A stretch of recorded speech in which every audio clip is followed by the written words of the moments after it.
E se a nossa ideia mais básica sobre democracia estivesse errada? Hoje, a gente vai mergulhar numa perspectiva que vira de cabeça para baixo o que a gente pensa que sabe sobre o governo do povo. Bom, para começar, o que é democracia? Quando essa pergunta aparece, uma resposta quase que imediata vem na cabeça. Parece óbvio, né? A gente costuma definir assim: governo do povo, pelo povo e para o povo. É a definição que todo mundo aprende e que, bom, é a base de muitos sistemas políticos por aí. Mas e se a própria raiz da palavra democracia apontasse para uma coisa completamente diferente? A fonte que a gente analisa hoje argumenta que essa nossa definição universal é, na verdade, um grande mal-entendido histórico. Para a gente entender essa ideia, a gente precisa voltar no tempo. E a nossa viagem leva a gente para Atenas, lá por volta de 500 a.C., para investigar a origem da palavra democracia. E é aqui que a gente encontra a chave desse quebra-cabeça. A palavra demos, na Atenas antiga, não significava o povo no sentido de uma população inteira. Na verdade, se referia às unidades territoriais mais básicas, as vilas, as aldeias, os povoados.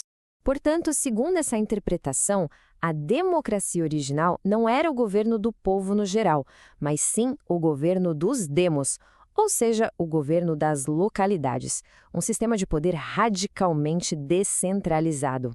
Mas como é que um sistema assim surgiu? O arquiteto por trás dessa transformação foi um estadista ateniense chamado Clístenes.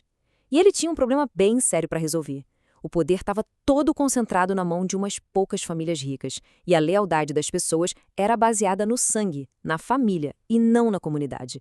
O que o Clístenes fez foi revolucionário. Ele basicamente quebrou o poder da aristocracia, mudando a base da cidadania. Dali para frente não importava mais de qual família a pessoa vinha, mas sim onde ela morava. O poder saiu do parentesco e foi para o território. E o jeito que ele fez isso foi genial.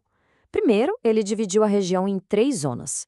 Depois, criou 10 tribos novas e, de propósito, misturou gente da cidade, da costa e do interior em cada uma delas. O objetivo era quebrar as velhas alianças de poder. Mas a cartada de mestre veio em seguida. Clístenes determinou que os cidadãos passassem a usar o nome do seu demo como sobrenome oficial. Imagina o impacto psicológico disso. A lealdade principal mudou da família para a comunidade local.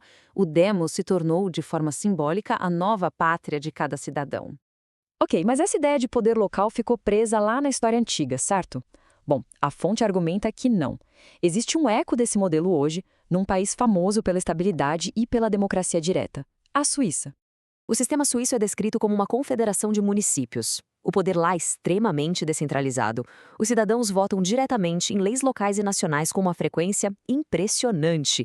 Isso cria um verdadeiro mosaico, onde comunidades vizinhas podem ter regras e impostos totalmente diferentes, refletindo a vontade de quem mora ali.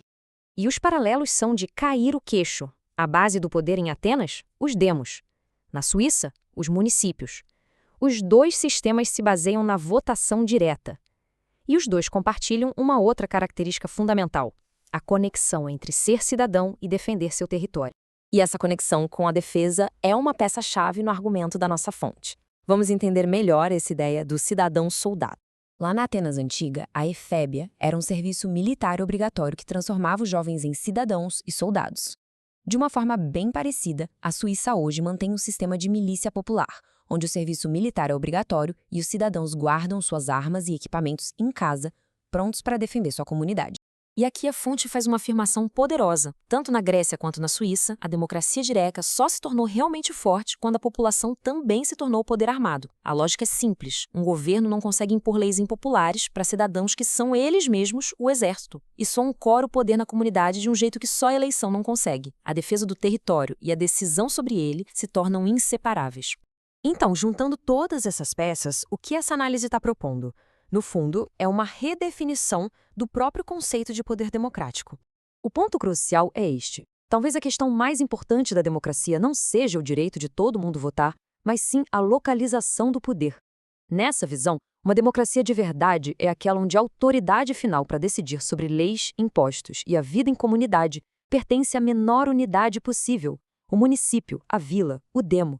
E isso deixa a gente com um pensamento final: se a verdadeira democracia é o governo das vilas e não das massas, O que isso significa para os nossos sistemas políticos de hoje, que são tão centralizados? Talvez a pergunta que a gente devesse fazer não é como melhorar a democracia que a gente tem, mas se a gente sequer está praticando a democracia no seu sentido original.